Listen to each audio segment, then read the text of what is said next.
একটা দেশ বিশ্বের টোটাল প্রোডাকশনের 30% কন্ট্রোল করে, আর যেই জিনিসটা ওই দেশ বানায় না সেটা বেসিক্যালি এই পৃথিবীতে এক্সিস্ট করে না। ওয়ার্ল্ডের 90% স্মার্টফোন আসে এই দেশ থেকে। তাদের জিডিপি মিলিয়ন কিংবা বিলিয়ন না, ট্রিলিয়ন ডলারের। তাদের এমন কিছু শহর আছে যেখানের মানুষ তাদের জীবনটা মাটি টাচ না করেই কাটিয়ে দিতে পারে। বিল্ডিংয়ের উপর দিয়ে মাছ দিয়ে বুলেট ট্রেন যায় তাদের দেশে। আর পৃথিবীর বেশিরভাগ মেগা প্রজেক্টেই এই দেশ থেকেই ইঞ্জিনিয়ার নেওয়া হয়। এমনকি ওয়ার্ল্ডের লার্জেস্ট স্ট্যান্ডিং মিলিটারি তাদের দখলেই, সেকেন্ড লার্জেস্ট মিলিটারি বাজেট যাদের, সাথে আছে পৃথিবীর লার্জেস্ট নেভি। এমনকি ওয়ার্ল্ডের মেজরিটি রেয়ার আর্থ ম্যাটেরিয়ালও তাদের দখলেই। আমেরিকাকে সমানে টেক্কা দিতে পারা একমাত্র দেশ তারা। বুঝতেই পেরেছেন, দ্য কান্ট্রি ইজ চায়না। কিন্তু যদি বলি আজকে থেকে 80 বছর আগেও এই চায়নাকে নিয়ে প্রায় পুরো বিশ্বের মানুষই হাসাহাসি করত। ইনফ্যাক্ট তারা পুরো একটা শতাব্দী এতটাই বাজে সময় পার করেছিল যে সেই টাইমলাইনটাকে বলা হয় চায়নার সেঞ্চুরি অফ হিউমিলিয়েশন। ব্রিটিশদের কাছে ওপিয়াম ওয়ারে হেরে যাওয়া কিভাবে একটা দেশকে এতটা ভয়ঙ্কর সময়ের মধ্যে ফেলে দিল এবং কিভাবে সেই জায়গা থেকে আজকের দিনে চায়না বের হয়ে আসলো, সেটা নিয়ে আজকের video. Okay, this video is sponsored by বাংলাদেশের অন্যতম গ্লোবাল ব্র্যান্ড ওয়ালটন। আপনারা জানেন যেমন দেশের সীমানা পেরিয়ে বিশ্বের প্রায় 50টিরও বেশি দেশে ওয়ালটন পৌঁছিয়ে গিয়েছে, ঠিক তেমনই তাদের সাপোর্ট আমার এই চ্যানেলের ভিডিও এডিটিং বলেন, রিসার্চ কিংবা গ্রাফিক্সের কোয়ালিটি আরও আপগ্রেড করতে হেল্প করছে। So thanks a lot to Walton for supporting this channel. Compass, firework, paper এবং প্রিন্টিং এই সব কিছুই চাইনিজদেরই আবিষ্কার। 1492 সালে কলম্বাস আটলান্টিক ওশান ক্রস করার আগেই অ্যাডমিরাল জেং হে মিং ডাইনাস্টির বিশাল আর্মাডা নিয়ে ইস্ট এশিয়া থেকে ইস্ট আফ্রিকা পর্যন্ত গিয়েছিল। প্লাস সিল্ক রোডের ওপরেই মাল্টিপল ডাইনাস্টি হওয়ার কারণে চায়না সবসময়ই গ্লোবাল ট্রেডের সাথে কানেক্টেড ছিল। ইনফ্যাক্ট 1820-এর মধ্যেই চায়না যখন ওয়ার্ল্ডের লার্জেস্ট ইকোনমি হয় তখন গ্লোবাল প্রোডাকশনের 1/3 তাদের হাতেই ছিল। কিন্তু এইখান থেকেই আরও কিছু সমস্যা শুরু হয়। চিং ডাইনাস্টি চায়নার সাইজ ডাবল করে, ইনকাম বাড়ায়। একদম পিকে চায়নার প্রায় 300 মিলিয়নের বেশি মানুষ থাকতো, কিন্তু জনসংখ্যা বৃদ্ধির সাথে সাথে কিছু সমস্যা হাজির হয়। কিছু কিছু অঞ্চলে দুর্ভিক্ষ এবং খরা, আর তার সাথে এম্পায়ারের করাপশন। আর এই সব কিছুর মধ্যেই 1839 সালে তাদের সাথে আসলো ব্রিটিশদের কনফ্লিক্ট। কিন্তু এইখানে আর একটা কনটেক্সট খুবই ইম্পর্টেন্ট। চায়না সেই আদিকাল থেকে ট্রেডের সেন্টার ছিল। আশেপাশের সব রিজিয়নই মোটামুটি তাদেরকে ট্যাক্স দিত এবং এতটাই বিশাল এম্পায়ার ছিল যে তারা ইউরোপের সাইডের তাদেরকে গোনাই ধরতো না। সো চাইনিজদের মধ্যে এইরকম একটা মেন্টালিটি দাঁড়িয়ে যায় যে ইউরোপের যারা ওরাও চাইনিজদের সমীহ করেই চলবে। কিন্তু এখানেই ভুলটা হয়। ইউরোপিয়ানরা চায়নাকে ভোগ করতে আসে, সম্মান করতে না। আর এই জিনিসটা কিন্তু চায়না বুঝতে পেরেছিল প্রথম ওপিয়াম ওয়ারের মধ্যে দিয়ে। সেই ওপিয়াম ওয়ার নিয়ে আমার একটা আলাদা ভিডিওই আছে, তাই এইখানে আর সেই যুদ্ধের খুব বেশি ডিটেইলসে গেলাম না। চায়না তখন বুঝতে পারে ব্রিটিশদের গান পাউডার ডিপ্লোমেসির পাওয়ার। হংকং তারা হারায়, আর এরপর আসে সেকেন্ড ওপিয়াম ওয়ার, যেইটাও আনফর্চুনেটলি তারা হারে। তারপর 1895 সালে পূর্ব দিক থেকে জাপান অ্যাটাক করে তাইওয়ানে। এই দ্বীপটাও তাদের কাছ থেকে হারিয়ে যায়। সুযোগ বুঝে ফ্রান্স আর জার্মানিও চায়নার পোর্টে কোনো অনুমতি ছাড়াই নিজেদের ট্রেডারদের দোকান বসানো শুরু করে। তারপর আইন আসলো যে এই ট্রেডাররা চাইনিজ লয়ের আন্ডারে চলবে না, মানে চায়নার মাটিতেই তারা বিজনেস করবে, কিন্তু তাদের আইন হবে ইউরোপিয়ান আইন। যে কোনো দেশের সার্বভৌমত্বের জন্য এটা কিন্তু একটা বড় সড়ো অ্যাটাক বলা যায়। কিন্তু এই জিনিসটা চায়না সহ্য করতে বাধ্য হয়। আর তারপরেই আসে চাইনিজ সেঞ্চুরি অফ হিউমিলিয়েশনের one of the biggest event, যেটা হচ্ছে বক্সার রেবেলিয়ান। জাপানের কাছে তাইওয়ান হারানোটা চাইনিজ জাতীয়তাবাদে খুব বাজে রকম আঘাত আনে। এর পাশাপাশি সেই সময় ইউএস সেক্রেটারি অফ স্টেট জন হে চায়নার জন্য একটা নতুন পলিসি নিয়ে আসে, যেটার নাম ওপেন ডোর পলিসি। এই পলিসি বানানো হয় এই জন্য যাতে যে কোনো একটা ফরেন কান্ট্রি চায়নার মার্কেটকে মনোপোলাইজ না করতে পারে। আর এটার মেইন হিডেন এজেন্ডা ছিল কোনো একটা স্পেসিফিক দেশ যেন চিং ডাইনাস্টির খুব কাছের হয়ে না উঠতে পারে, কারণ সেই ক্ষেত্রে চিং ডাইনাস্টি আবার অন্যদেরকে দেশ থেকে বের করে দেওয়ার ধান্দা করতেও পারে। স্বাভাবিকভাবেই সেই সময় চিং এমপ্রেস দুয়াগারজু এটার প্রচণ্ড বিরোধিতা করেন, বাট হু কেয়ার সেই সময়। সো চিং এমপ্রেস তার লাস্ট অ্যাটেম্প হিসেবে এম্পায়ারের ইনসার্জেন্সি উস্কে দিতে থাকেন।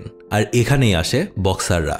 তাদের গ্রুপের অ্যাকচুয়াল নাম ছিল the righteous and harmonious fists. Northern coastal province শাংডংয়ে এই গ্রুপটার জন্ম হয়। সেখানকার খ্রিস্টান পাদ্রীরাই ওদের নাম দেয় বক্সার। কারণ এই গ্রুপের সদস্যরা চাইনিজ মার্শাল আর্ট প্র্যাকটিস করত। ওরা বেসিক্যালি বুদ্ধিস্ট ওয়ারিয়ার মংদের মতো ছিল, কিন্তু একটু এক্সট্রিমিস্ট ঘরানার। আর এরা সুযোগ খুঁজছিল কিভাবে আসলে গ্যাঞ্জামে জড়ানো যায়। এই গ্রুপের যারা ইয়াং মেম্বার ছিল তাদের বেশিরভাগই বেকার অ্যান্ড সারা জীবন তারা এই ফাইট করাই শিখে এসেছে। প্লাস এইসবের সাথে তাদের আবার একটা খুব ডিপ বিশ্বাস ছিল যে ফরেনারদের বানানো কামানের গোলায় তাদের নাকি কিছু হবে না। অ্যান্ড এইটা নিয়ে একটা প্রফেসি ছিল যেটা তারা সে সময় বিশ্বাস করত। প্রফেসিটা কিছুটা এরকম, যেদিন তারা যুদ্ধে যাবে সেদিন স্বর্গ থেকে হাজার হাজার অ্যাঞ্জেল নেমে আসবে তাদের হয়ে ফরেনারদেরকে মারার জন্য। আর এই গ্রুপের মধ্যে বেশ কিছু ফেমাস স্পিরিচুয়াল লিডারও ছিল। সবচেয়ে ফেমাস ছিল শু হংট্যাং, যাকে বিশ্বের হিস্ট্রি রেড ল্যান্টার্ন হিলার নামেও পরিচয় দিয়ে থাকে। তার স্পেশালিটি এই সময় ছিল স্কিন ডিজিজ আর আলসারের চিকিৎসা করা, কোনো মেডিকেল ওয়েতে না, হার্বাল আর স্পিরিচুয়াল ওয়েতে। আর সেসব কারণে সেই সময়ে সে ব্যাপক পরিচিতি পায় পুরো চায়নাতেই। নিজেকে এর আগের যে চায়নার বিশাল ডাইনাস্টি মিং ডাইনাস্টি তাদের বংশধর ধরেও দাবি করত। অ্যান্ড তার মোটো ছিল সে চিং ডাইনাস্টিকে রিভাইভ করবে অ্যান্ড চায়না থেকে ফরেনারদেরকে হটাবে। অর্থাৎ খুবই একটা টেন্স মোমেন্ট যাচ্ছে হিস্ট্রির, বুঝতে পারছেন। সেই সময় শ্যাংডংয়ে জার্মান মিশনারিরা প্রচুর কাজ চালাচ্ছিল। ট্রিটি অফ টিয়েনসিন আর কনভেনশন অফ পেকিং এর মাধ্যমে এই পাদ্রীরা চায়নার যে কোনো জায়গায় বিনা বাধায় ধর্মপ্রচারের অনুমতি পেয়েছিল। পাশাপাশি তারা চায়নায় জমি কিনে চার্চ আর ধর্মীয় স্থাপনাগুলো বানানোর অনুমতিও পায়। এই কাজ করতে গিয়ে তারা আবার অনেক প্রাচীন চাইনিজদের মন্দির ভাঙা শুরু করে। সো অবভিয়াসলি বুঝতেই পারছেন মানুষ এদের ওপর প্রচণ্ড রকমের খ্যাপা ছিল। পাশাপাশি জার্মান রেল রোড আর টেলিগ্রাফ লাইন বসানোর জন্য শ্যানডংয়ের অনেক কবরস্থান পর্যন্ত ধ্বংস করে দেওয়া হয়েছিল। এটার বিরুদ্ধে আন্দোলন শুরু হলে জার্মানরা আবার সেখানে গুলিও চালায়। আর সেই রেল রোড দিয়েই আসতে থাকে ইউরোপের কটন। শ্যানডংয়ের মেইন বিজনেস ছিল কটন বা তুলার, কিন্তু আমেরিকা তাদের বাধ্য করে কটন আমেরিকা থেকে কিনতে। সো শ্যানডংয়ের ইকোনমি আস্তে আস্তে ভেঙে পড়তে থাকে। আর এরকম আরও অজস্র প্রভোকেশনের পর 1898 সালে বক্সাররা প্রথম অ্যাটাক করে লিওনতান ভিলেজের ক্রিশ্চিয়ান কমিউনিটির ওপর। আর তারপরই একের পর এক আক্রমণ চলতেই থাকে। ইউরোপিয়ানরা এই আক্রমণগুলোকে নিজেদের লাভের জন্য ইউজ করা শুরু করে। পোর্টগুলো সব বন্ধ করে দেয়। সাথে ইউরোপ থেকে তাদের ট্রুপস আরও বেশি নিয়ে আসতে থাকে। আর সাথে ক্যাথলিক চার্চও তাদের সাথে যোগ দেয়, যারা আরও এক ডিগ্রি ওপরে ছিল। তারা চাইনিজ এম্পায়ারকে ফোর্স করে পাদ্রীদের লেজিসলেটিভ অথরিটি দিয়ে দিতে, যাতে তারা লোকাল সরকারকে বাইপাস করে ভার্ডিক্ট দিতে পারে। মানে বেসিক্যালি চার্চের পাদ্রীরা যেটা বলবে সেটাই সে সময়ের আইন হয়ে যাচ্ছিল চায়নাতে। 1899 দিকে বক্সার রেবেলিয়ন আরও জোর পায়, সমানে মানুষ সেখানে যোগ দিতে থাকে। অ্যান্ড এতই বিশাল হয় যে 1900-তে তারা বেইজিং সিজ করা শুরু করে।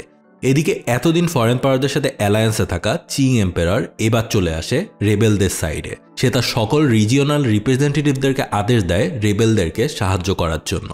চায়না আবার ইউনাইটেড হওয়া শুরু করে, কিন্তু সেটা আসলে খুব একটা রেজাল্ট আনে নাই। জাপানের সাথে যুদ্ধের পর এমনিতেই তাদের মিলিটারি বেশ দুর্বল হয়েছিল। প্লাস এই যে রেবেলরা এরা যে কেবল ইউরোপিয়ান খ্রিস্টানদেরকে মারছে তাই না, তারা চাইনিজ খ্রিস্টানদেরকেও ধরে ধরে হত্যা করছিল। আর চিং মিলিটারির অনেক আত্মীয় ছিল তাদের মধ্যেই। সো এমনিতেই ছোট হয়ে পড়া মিলিটারির আরও একটা অংশ এম্পায়ার ডিসিশনে মোটেও খুশি ছিল না। চাইনিজ অনেক পলিটিশিয়ানও এই রেবেলিয়ন থেকে নিজেদেরকে দূরে রেখেছিল। কিন্তু তারপরও রেবেলিয়ন আস্তে আস্তে আরও শক্তিশালী হতে থাকে। বেইজিংয়ের ওয়াল ভেদ করে মেইন সিটির দিকে এগোতে থাকে রেবেলরা। আর এদিকে ইউরোপিয়ান পাওয়ারগুলো বুঝতে পারে যে চায়না তাদের হাত থেকে আস্তে আস্তে সরে যাচ্ছে। সো এই কারণে এবার তারা কি করে, একটা বিশাল কোয়ালেশন বানায়। আর যেই কোয়ালেশন জাস্ট 1-2 জনের ছিল না, 8টা দেশ মিলে কোয়ালেশন বানিয়েছিল, যাদের মধ্যে ছিল Japan, Russia, great Britain, France, United states, Germany, Italy এবং অস্ট্রিয়া হাঙ্গেরিয়ান এম্পায়ার। অর্থাৎ বুঝতে পারছেন চাইনিজদের বিরুদ্ধে লাগার জন্য অলমোস্ট কেউই বাদ যায় নাই সেই সময়। এই কোয়ালেশন মাল্টিপল ইউনিট পাঠানো শুরু করে, সেগুলোর সাথে বক্সারদের ক্ল্যাশ হয়, কিন্তু কোনো রেজাল্ট আসে না। অবশেষে 1900 জুলাই মাসে German, Japanese, American, British, Russian, French, Austrian আর ইতালিয়ান আর্মির মিশ্রণে 20,000 সৈন্যের এক বিশাল ফোর্স এসে নামে চায়নাতে। তিয়ানজিংয়ে কাউন্ট আলফ্রেড ভন ওয়াল্ডারসিয়ের আন্ডারে এই বিশাল ফোর্স রওনা দেয় বেইজিংয়ের দিকে। 2 সপ্তাহ ধরে চলা টানা যুদ্ধের পর তারা অবশেষে বেইজিংয়ের দেয়াল ভেদ করে ঢুকতে পারে। আর আগস্টের 14 তারিখ বেইজিং দখলে আসে অ্যালাইড ফোর্সের। পুরা চিং কোর্ট সেই সময় শিয়ানে পালিয়ে যায়। আর এবার শুরু হয় অ্যালাইড ফোর্সের চুলচেরা অভিযান। বক্সারদেরকে যেখানেই দেখা যায় সেখানেই মারা শুরু হয়। 3 দিনের মধ্যে পুরো বেইজিং, ইনফ্যাক্ট পুরো চীনেরই আর কেউই নিজেদের বক্সার ডাকার সাহস হারিয়ে ফেলে। বেইজিংকে ভাগ করা হয়, এক একটা পার্ট এক একটা দেশের কন্ট্রোলে দেওয়া হয়, আর বেইজিং লুট করে পাওয়া জিনিসপাতি নিয়ে অকশনে বসানো হয়। কিছু জিনিস সৈন্যদের মধ্যে ভাগও করে দেওয়া হয়। বুঝতেই পারছেন, এই বক্সার রেবেলিয়নটাই ছিল চিং ডাইনেস্টির কফিনে শেষ পেরেক। তার ওপর বক্সার যুদ্ধের ক্ষতিপূরণ হিসেবে এমপ্রেসকে বক্সার প্রোটোকল সাইন করতে বাধ্য করা হয়। এই প্রোটোকল মোতাবেক অ্যালাইড দেশগুলোকে চীনের প্রায় $333 মিলিয়ন দেয়া লাগবে। এই আমলে 333 মিলিয়ন না, কিন্তু সেই আমলে 333, তার মানে বুঝতেই পারছেন এখন এই নাম্বারটা কতটা বেশি হবে। চীনের ট্রেজারি বেসিক্যালি পুরা ফাঁকা হয়ে যায় এই কারণেই। এম্পায়ার এতই দুর্বল হয়ে পড়ে যে সেখান থেকে আর ব্যাক করা তাদের পসিবল হয় না। 1911 সালে চিং এম্পায়ার ওভারথ্রোন হয়, আর চায়না একটা রিপাবলিক হিসেবে প্রতিষ্ঠিত হয়। আর এর সাথেই শেষ হয় প্রায় 2000 বছর ধরে চলা এম্পায়ার অফ চায়নার হিস্ট্রি। কিন্তু এরপরেও তাদের সেঞ্চুরি অফ হিউমিলিয়েশনের আরও কিছু দশক কিন্তু বাকি থাকে। ওয়ার্ল্ড ক্লাস ইনোভেশন নিয়ে ওয়ালটন এখন দেশের সীমানা পেরিয়ে পৌঁছে গিয়েছে 50টিরও বেশি দেশে। ওয়ালটন, ঘরে ঘরে বিশ্বজুড়ে। 1902 থেকে 4-এর মধ্যে নিজেদের এম্পায়ার নিয়ে ত্যক্তবিরক্ত চাইনিজরা বেটার লাইফের আশায় আমেরিকা আর ইউরোপে যাওয়া শুরু করে। কিন্তু তখন আমেরিকা হাজির করে গিয়ারি অ্যাক্ট, আর এই অ্যাক্টের আন্ডারে চাইনিজদেরকে আমেরিকার জন্য খারাপ এবং বার্ডেন হিসেবে দেখানো হয়। শুরু হয় তাদেরকে ডিপোর্ট করা, আর সেই ডিপোর্টেশন থেকে বাঁচার জন্য চাইনিজরা আন্ডারওয়ার্ল্ডের সাথে আস্তে আস্তে কানেক্ট হওয়া শুরু করে। আমেরিকার সব আরবান এরিয়াগুলোতে তাদের শেল্টার দিতে থাকে ক্রিমিনালরা, আর সেখানেই গড়ে উঠতে থাকে একের পর এক চায়না টাউন। আপনারা যারা বিভিন্ন দেশ ঘুরেছেন এটা হয়তো খেয়াল করেছেন, অলমোস্ট ওয়ার্ল্ড ওয়াইডই প্রায় প্রতিটা দেশেই এই চায়না টাউন কিন্তু আছে, একের অধিক। এদিকে সুযোগ বুঝে ব্রিটিশ ইন্ডিয়ার লর্ড কার্জন 1903 সালে তিব্বতে আক্রমণ করে বসে। যদিও তখন পুরো দখল করে তারা নিতে পারে নাই, কিন্তু চিং এম্পায়ারকে আর একটা ট্রিটি সাইন করতে তারা বাধ্য করে, যেখানে বলা হয় যে ব্রিটিশরা অ্যানেক্স করবে না তিব্বত, কিন্তু এই জমি আর কাউকেই দেওয়া যাবে না। আর এইটা থেকে আসলে জন্ম নেয় আজকের দুনিয়াতেও চলমান একটা বড়সড় গ্যাঞ্জামের। তিব্বত আসলে কার? তিব্বত কি স্বাধীন নাকি চায়নার? এটা নিয়েও একটা ভিডিও আছে আমার, যেটা আপনারা দেখতে পারেন চাইলে। এদিকে সেই সময় এমপ্রেস বুঝতে পারেন যে এম্পায়ারের দিন আস্তে আস্তে ঘনিয়ে আসছে, কিন্তু চায়না যেন টিকে থাকতে পারে সেই লক্ষ্য নিয়ে তারাও কাজ শুরু করে। মিলিটারিকে মডার্নাইজ তারা করতে চায়, ক্ষমতার ডিসেন্ট্রালাইজেশন চলে, যেন প্রতিটা স্টেট সেলফ গভর্নেন্সের ক্ষমতা রাখে। বেসিক্যালি এই স্টেপগুলো দিয়ে চায়নার সেলফ গভর্নেন্সের ক্ষমতা আস্তে আস্তে বাড়ানো হচ্ছিল। কিন্তু এই স্টেপগুলো নিয়ে আসে একটা রেভলিউশনের, আর এর পেছনে সব থেকে বড় হাত ছিল বিদেশে থাকা চাইনিজদের। ক্যাং ইউওয়েই আর লিয়াং কিচো নামের দুইজন ন্যাশনালিস্ট লিডার মাথা চড়া দিয়ে ওঠেন চায়নার সাউদার্ন রিজিয়ন থেকে। তাদের দাবি ছিল ডিনাস্টিক্যাল মোনার্কি দেওয়ার হবে না, কনস্টিটিউশনাল মোনার্কি লাগবে এখন দেশে। সান ইয়াতসেন নামে একজন গঠন করেন রেভলিউশনারি অ্যালায়েন্স বা টংমেং গুই, আর এই গ্রুপ দাবি করে মোনার্কি সরিয়ে রিপাবলিকান সরকার গঠনের। এরা ছিল কিছুটা সোশ্যালিজম ঘেঁষা দল, অ্যান্ড এদের ফরেন কানেকশন ততদিনে অনেক বেশিই ছিল। বিদেশ থেকে আসা ফান্ডিং বেশিরভাগই তাদের কাছেই যাচ্ছিল, অ্যান্ড সেগুলো দিয়ে একের পর এক রিভোল্ট দাঁড়া করাতে থাকে তারা। চিং ডাইনেস্টির পতনের আগ পর্যন্ত তারা 7টা বা তারও বেশি বিদ্রোহ শুরু করিয়েছিল, সেগুলোর বেশিরভাগই ফেল করে। কিন্তু অবশেষে 1911 সালে সাউথ থেকে উঠে আসা উহান রেবেলিয়ন ন্যাশনালিস্ট মুভমেন্টে পরিণত হয়। গ্যাঞ্জাম ছড়িয়ে পড়ে পুরো এম্পায়ারে, অ্যান্ড অ্যাট দিস পয়েন্ট চিং ডাইনেস্টির আসলে ক্ষমতা ধরে রাখার আর ইচ্ছাও ছিল না। তারা ইউয়ান শিকাইকে নতুন চায়নার প্রেসিডেন্ট ঘোষণা করে ক্ষমতা থেকে সরে দাঁড়ায়। কিন্তু সমস্যা বাধে যখন ইউয়ান শিকাই রেবেলদের হাতে থাকা এলাকাগুলো চায়নার মধ্যে আনতে চায়। অর্থাৎ আপনার হয়তো মনে হতে পারে যে এই বিদ্রোহীরা আসলে যেটা চাচ্ছিল সেটাই তো তারা পেয়েছে, কিন্তু এখানেও একটা সমস্যা কিন্তু আসলে আছে। এই ইউয়ান শিকাই ছিলেন চিং ডাইনাস্টির one of the biggest general. এমপ্রেসের সাথে তার খুবই ভালো খাতির ছিল, অ্যান্ড এমপ্রেসকে সিংহাসন থেকে নামার আইডিয়াও তিনিই দিয়েছিলেন। রেবেলরা সন্দেহ করে যে প্রবাবলি একে ক্ষমতায় এনে কিছুদিনের জন্য ঠান্ডা করে চিংরা আবার ক্ষমতায় ফিরে আসবে, আর এই কারণেই বিদ্রোহীরা আসলে পুরোপুরি দমে যায় না, বরঞ্চ বিভিন্ন অঞ্চল আস্তে আস্তে তাদের সাথে আরও বেশি অ্যালায়েন্স গড়ে তুলতে থাকে। সেই সময় ডক্টর সান ছিলেন আমেরিকাতে, ফান্ড রেইজ করে বেড়াচ্ছিলেন। এই খবর শুনে তিনি সবার আগে লন্ডন আর প্যারিসে যান। মেক শিওর করেন যে ইংল্যান্ড আর ফ্রান্স এখানে কোনো মিলিটারি ইনভেশন আর করবে না, আর তিনি যতদিনে দেশে আসেন ততদিনে রেবেলরা নানজিং পর্যন্ত দখল করে ফেলে। অ্যান্ড সব প্রভিন্স থেকে রিপ্রেজেন্টেটিভরা এসে নানজিংয়ে জড়ো হচ্ছিল তখন। সেখানেই সকলের ভোটে ডক্টর সুনকে প্রভিন্সিয়াল প্রেসিডেন্ট হিসেবে ঘোষণা করা হয় অ্যান্ড চায়নাকে রিপাবলিক অফ চায়নার নামও দেওয়া হয়। ক্ষমতায় এসেই সুন ইউয়ান শিকাইকে টেলিগ্রাম করে জানায় যে যদি সে চায়নাকে রিপাবলিক হিসেবে মেনে নেয় তাহলে প্রেসিডেন্টের পজিশন তাকে দিয়ে দেওয়া হবে অ্যান্ড রয়্যাল ফ্যামিলিকে সরে দাঁড়াতে হবে চায়নার পলিটিক্স থেকে। সুন ছিলেন একজন প্রপার দেশপ্রেমিক, সো দেশের ভালোর জন্য সে যা করা দরকার তাই করেছিল। কিন্তু এই দেশপ্রেমিকদের একটা বড় সমস্যাও আছে, তারা নিজেদের হাত কখনো নোংরা করতে চায় না। তারা ভাবে তার আশেপাশের সবাই তার মতোই দেশের জন্য কাজ করছে। এই কেসেও সেইটাই হয়। সে প্রেসিডেন্সি ছেড়ে দেয় ঠিকই, চায়না রিপাবলিকে পরিণত হয়, কিন্তু শান্তি আসলে আসে না। 2000 বছরের ইম্পেরিয়াল ডিনাস্টির পতন যে বিশাল পাওয়ার ভ্যাকিউম ক্রিয়েট করেছিল সেটা দখলের জন্য উঠে আসে একজন ওয়ারলর্ড। এদেরকে সামলানো একদিনে এবং একজনের জন্য আসলে পসিবল ছিল না। সো চায়নার ফরেন রিলেশনের দিকে এবার তাকায়। ইনিশিয়ালি সবাই সাবধানে চললেও 1913 সালে আমেরিকা রিপাবলিক অফ চায়নাকে রেকগনিশন দেয়। এরপর ব্রিটেন, জাপান আর রাশিয়াও যোগ দেয় তাদের সাথে। কিন্তু সাথে আবার ওরা এইটাও মেকশিওর করে যে ওপিয়াম ওয়ারের সময় যে ট্রিটিগুলো চায়না বা চায়না সেই সময়ের এম্পায়ার সাইন করেছিল সেইগুলো যেন এই নতুন গভর্নমেন্টও মেনে চলে। অর্থাৎ স্বাধীনতার পুরোপুরি স্বাদ কিন্তু তারা ভোগ করতে পারবে না। এই ওয়ারলর্ডদের অত্যাচার আস্তে আস্তে বাড়তেই থাকে অ্যান্ড এমন একটা পর্যায়ে পৌঁছে যায় যে চায়না সেন্ট্রাল গভর্নমেন্টের থেকে এইসব ওয়ারলর্ডদের কাছেই বেশি জায়গা জমি আর অ্যাসেট থেকে যায়। চাইনিজ জনসংখ্যার লয়্যালটি আনার লাস্ট এফোর্ট হিসেবে শিকাই নিজেকে এম্পায়ার হিসেবে ঘোষণা করেন 1916-তে। কিন্তু কয়েকদিনের মধ্যেই সে আবার মারা গেলে আবারও সেই একই সিচুয়েশনে চলে যায় চায়নাতে। এদিকে ততদিনে শুরু হয়ে গিয়েছে প্রথম বিশ্বযুদ্ধ। চায়না ভাবে যে আমেরিকার সাথে কাজ করলে যদি জার্মানদের দখল করা এবং জাপানের হাতে থাকা কিছু ল্যান্ড নিজেরা ফেরত পায় তাহলে ভালোই হয়।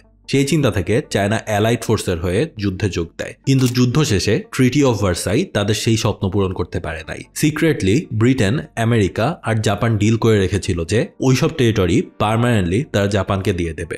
অ্যান্ড এই খবর চায়নায় পৌঁছালে সেখানে ইয়াং জেনারেশন টিয়ানম্যান স্কোয়ারে নেমে আসে। শুরু হয় মে 4th মুভমেন্ট। এই মুভমেন্টের মধ্যে দিয়েই চায়নার পলিটিক্যাল আইডিওলজি শেপ আপ করা শুরু করে। 1919 সালের এই আন্দোলনে মানুষ বুঝতে পারে যে আমেরিকা আসলে তাদের বন্ধু না, এরাও জাস্ট কলোনাইজারদের অন্য একটা ভার্সন।